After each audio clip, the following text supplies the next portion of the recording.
नमस्कार, बहुत बहुत स्वागत है आपका। मैं हूं आपके साथ सपना दीपक वदेशा। बुलेटिन का आगाज करेंगे। बांग्लादेश से विस्थापित 331 हिंदू परिवारों को लखीमपुर खीरी में संक्रमण या असंक्रमण या भूमिधरी अधिकार पत्र वितरित किए गए और 417 करोड़ की लागत से लखीमपुर, धौरहरा और मोहम्मदी विधानसभा क्षेत्र की 213 परियोजनाओं का लोकार्पण और शिलान्यास किया गया।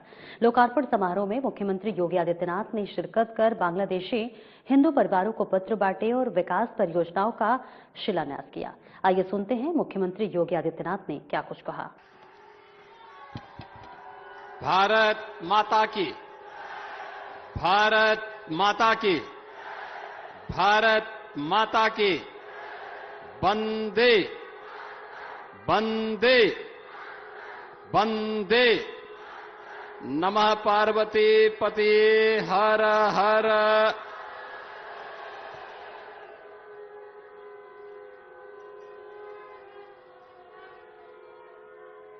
जनपद लखीमपुर खीरी में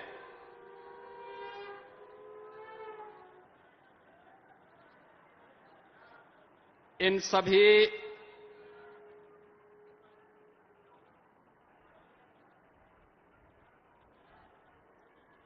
बांग्लादेश से विस्थापित हुए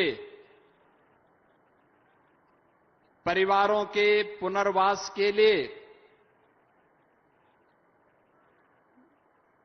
भौमिक अधिकार और शासन की योजना का लाभ उन्हें प्रदान करने के लिए आयोजित आज के समारोह के साथ ही मोहम्मदी, धौरहरा, कस्ता और सदर विधानसभा क्षेत्र से जुड़े हुए विकास परियोजनाओं के लोकार्पण और शिलान्यास के लिए आयोजित समारोह में उत्तर प्रदेश सरकार में मंत्रिमंडल के मेरे सहयोगी प्रभारी मंत्री लखीमपुर खीरी श्री नितिन अग्रवाल जी, प्रदेश सरकार के पर्यावरण और वन मंत्री श्री अरुण कुमार सक्सेना जी, लोकप्रिय विधायक मोहम्मदी श्री लोकेंद्र प्रताप सिंह जी, मान्य विधायक धौरहरा श्री विनोद शंकर अवस्थी जी, मान्य विधायक कस्ता श्री सौरभ सिंह सोनो जी, मान्य विधायक सदर श्री योगेश वर्मा जी, विधान परिषद के सदस्य अनूप गुप्ता जी, पूर्व केंद्रीय मंत्री श्रीमती कृष्णा राज जी, भारतीय जनता पार्टी के क्षेत्रीय अध्यक्ष श्री कमलेश मिश्रा जी, नगर पालिका परिषद मोहम्मदी के अध्यक्ष श्री संदीप मेहलोत्रा जी, नगर पंचायत मैलानी के अध्यक्ष श्रीमती कीर्ति माहेश्वरी जी, ब्लॉक प्रमुख श्री महेंद्र कुमार वाजपेयी जी, विजय कुमार शुक्ला जी, मंच पर उपस्थित भारतीय जनता पार्टी और अन्य सहयोगी दलों के सभी पदाधिकारीगण, उपस्थित बहनों और भाइयों, भारतीय परंपरा में धर्म की जो व्याख्या की गई है बहुत सहज और सरल है। परहित सरसि धर्म नहीं भाई, और उसको जीवन में अंगीकार करने के उद्देश्य से ही डबल इंजन की ये भारतीय जनता पार्टी की सरकार लगातार पिछले 9 वर्षों से प्रधानमंत्री मोदी जी के मार्गदर्शन और उनके यशस्वी नेतृत्व में आज उसी अभियान को लेकर के चल रही है। और उसी क्रम में आज मुझे लखीमपुर खीरी जनपद के अंदर, अभी कुछ देर पहले मैं पलिया में था, वहां पर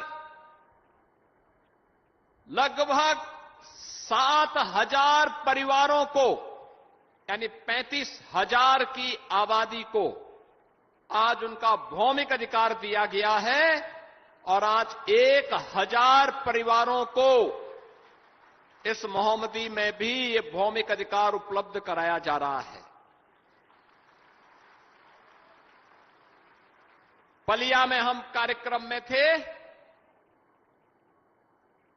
पलिया का कार्यक्रम थारू जनजाति से जुड़े हुए लोगों के सम्मान और उनके भौमिक अधिकार से जुड़ा हुआ था।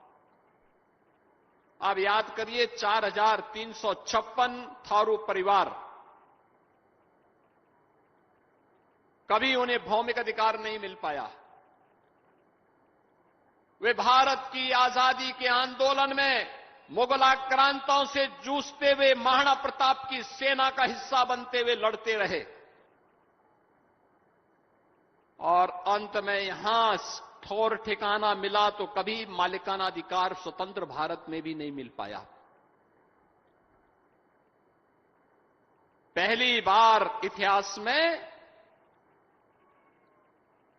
जो थारू महाराणा प्रताप को अपना पूर्वज मानते हैं, शौर्य और पराक्रम के लिए स्वदेश और स्वाभिमान क्या होना चाहिए देश का, उन थारू जनजाति के लोगों को महाराणा सांगा की पावन जयंती के एक दिन पहले आज हम लोगों ने भौमिक अधिकार उसी पलिया में जाकर के उपलब्ध कराया है, चंदन चौकी में जाकर के उपलब्ध करवाया है। देश की आजादी की लड़ाई में योगदान देने वाले उन महान स्वतंत्रता संग्राम सेनानियों के पूर्वज वर्तमान वंशजों को, जिन्हें आज से 70 वर्ष पहले तत्कालीन सरकार ने बसाया तो था, लेकिन कभी उनको अधिकार नहीं दिया। जमीन का अधिकार नहीं, मकान का अधिकार नहीं, राशन कार्ड का अधिकार नहीं।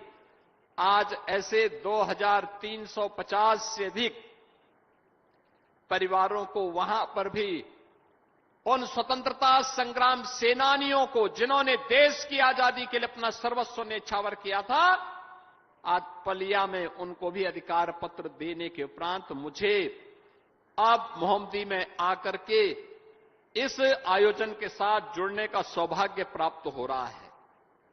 यह योजना है बांग्लादेश से 1947 और 1971 में आए हुए परिवारों को उनका अधिकार देने का। याद करिए, ये पापी पाकिस्तान अपने कर्मों से पहले भारत का विभाजन किया और फिर पाकिस्तान के भी टुकड़े हुए हैं।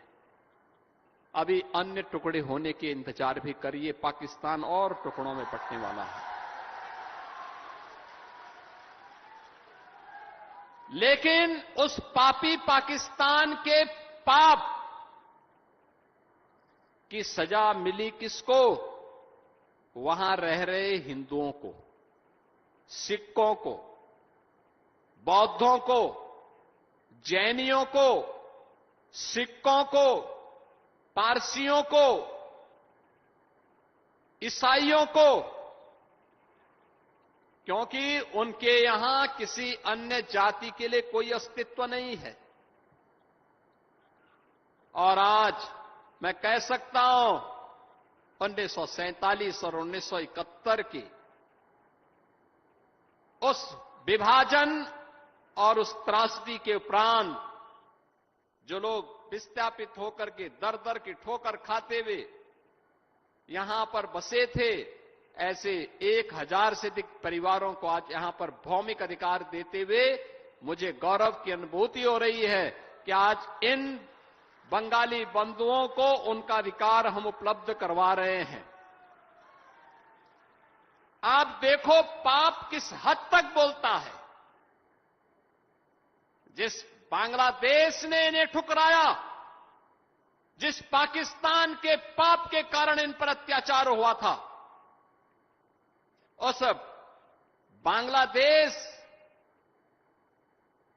से विस्थापित होकर के उनकी जमीन पर, उनकी संपत्ति पर, उनकी पैतृक संपत्ति पर वहां के दरिंदों ने कब्जा किया। और कांग्रेस का पाप देखो, आपका अधिकार तो लिया, आपसे वोट तो लेते रहे, लेकिन कभी आपको मालिकाना अधिकार नहीं दिया। आपकी पहचान छुपाने के लिए गांव का नाम भी मियापुर रख दिया। आप सोचो, एक भी मियां नहीं, लेकिन नाम मियापुर। अब ये मियापुर नहीं रहेगा। अब बांग्लादेश से आए हुए इन बंदों की इस बस्ती का नाम रविंद्र नगर होगा। रविंद्र नगर, गुरुदेव रविंद्र।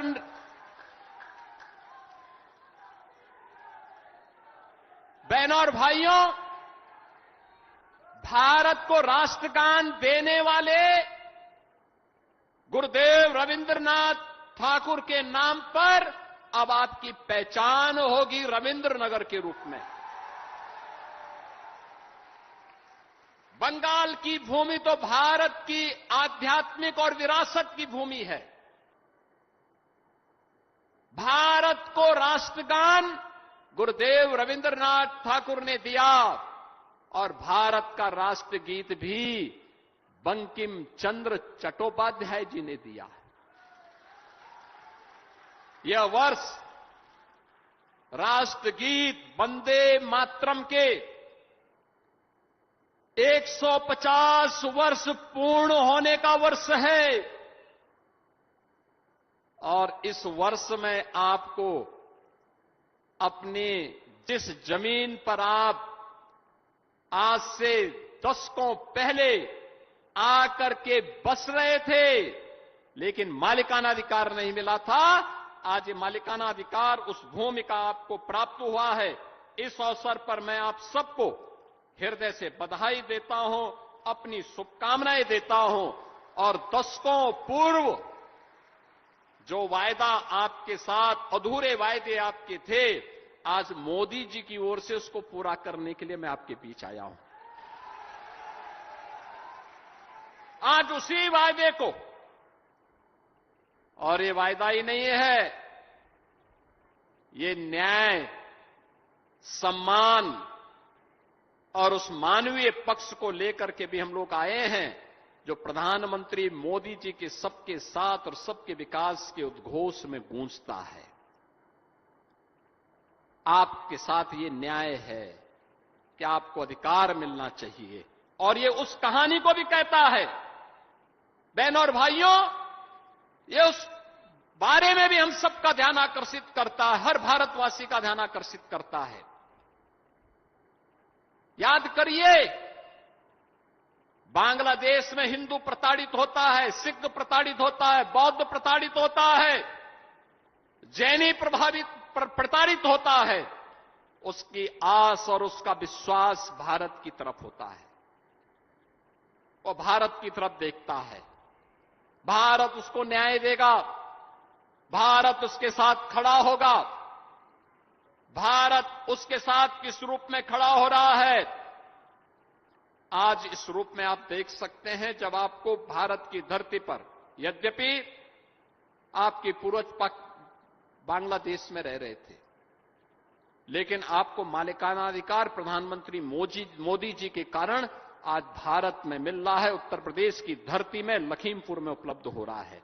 यह है भारत की पहचान।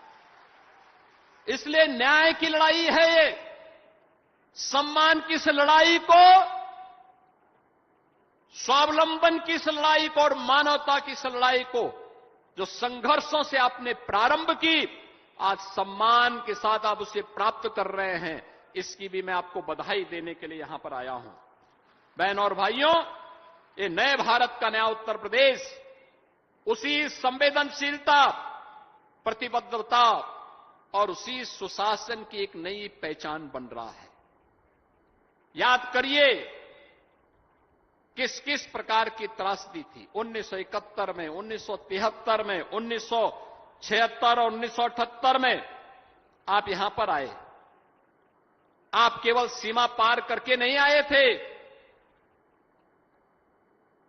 अपने साथ टूटे हुए सपनों को और उसकी पीड़ा लेकर के आए थे। बिछड़े हुए अपनों की यादें और एक अनिश्चित भविष्य लेकर के आए थे। आपने अपना घर छोड़ा, अपनी मर्जी से नहीं, आपको अपना घर छुड़वा दिया गया, क्योंकि उन दरिंदों ने आपके घरों पर कब्जा कर लिया था, जो आज भी बांग्लादेश में हिंदुओं की निर्मम हत्या कर रहे हैं।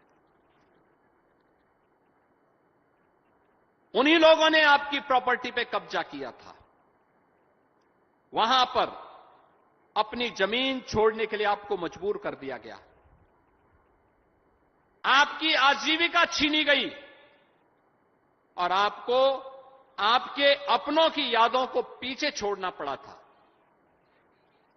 मैं देख रहा था यहां पर, लेकिन इस सब के बावजूद एक आशा थी कि भारत में ठौर और ठिकाना मिलेगा, भारत में सम्मान मिलेगा। और याद करिए, आपको उस बांग्लादेश ने, उस पाकिस्तान ने नहीं अपनाया। आप हिंदू थे तो हिंदुस्तान ने ही आपको अपने गले से लगाया। आप सिख थे, आपको हिंदुस्तान ने ही अपने गले से लगाया। आप बौद्ध और जैनी और पारसी थे तो हिंदुस्तान ने ही आपको अपने गले से लगाया। संघर्ष से जो आप सबल बनने की आपकी यात्रा थी, इस शून्य से शिखर तक की यात्रा भी है। याद करिए, जब आप आए थे कुछ भी नहीं था आपके पास, पहनने के लिए कपड़े नहीं थे, कुछ भी सहारा नहीं था। और आज मैं देख रहा था, यहां पर हमने देखा है, ये केवल एक आपकी विस्थापन की कहानी नहीं थी, केवल आपकी अपनी एक अपनों से बिछड़ने की कहानी नहीं थी, एक साहस का था, संघर्ष का था, अदम्य जीवटता की भी एक अमर गाथा है ये। आप सोचो, अगर आप बांग्लादेश से नहीं आते, क्या होता आपके साथ, क्या होता? पाकिस्तान से नहीं आते, क्या होता? ये हिंदुओं की सहिष्णुता देखिए। आप आए, किसी ने आपकी जाति नहीं पूछी, किसी ने आपका संप्रदाय नहीं पूछा, किसी ने आपका मत नहीं पूछा, उन्होंने गले से आपको लगाया, अपने साथ जोड़ा और अपने साथ रहने, एक साथ मिलकर के जीवन को आगे गुजर बसर चलाने के लिए आपके साथ चले, बढ़े और आपके लिए संघर्ष किए। आप सोचो, मोहम्मदी के विधायक लोकेंद्र प्रताप सिंह संघर्ष नहीं करते तो क्या आपको आपका अधिकार मिल जाता? नहीं मिल पाता। वायदे लोग करते हैं, वे अधूरे वायदे कांग्रेस ने किए होंगे, समाजवादी पार्टी ने किए होंगे। ये विभाजन की त्रासदी 1947 में क्यों आई? इसलिए आई थी, बहनों और भाइयों, क्योंकि हम विभाजित थे, बटे हुए थे। और आज भी मैं कहता हूं कि जातीय विभाजन में बांटने का पाप जो भी करता है, वह जातीय विभाजन में बांट करके जो समाज के सामाजिक ताने बाने को छिन्न भिन्न करता है, वह केवल पाप ही नहीं कर रहा है, उससे बड़ा देशद्रोही कोई दूसरा है ही नहीं। वो देश के साथ विश्वासघात कर रहा है, आने वाली पीढ़ी के भविष्य के साथ विश्वासघात कर रहा है, जो जाति, मत और संप्रदाय के आधार पर समाज को बांटता है। पाकिस्तान का बनना और विभाजन की वो त्रासदी 1947 की भारत विभाजन की हो या 1971 की बांग्लादेश युद्ध के दौरान विस्थापित हुए इन हिंदुओं की त्रासदी, सिखों की त्रासदी, बौद्धों और जैनियों की त्रासदी, ये उसी रूप में हम सबको देखने को मिली है। 1031 परिवार, याद करिए, इनकी संख्या आज बढ़कर के लगभग 5000 यानी 5000 से ज्यादा हो गई। 5000 से अधिक परिवार लोग यहां पर रहते हैं।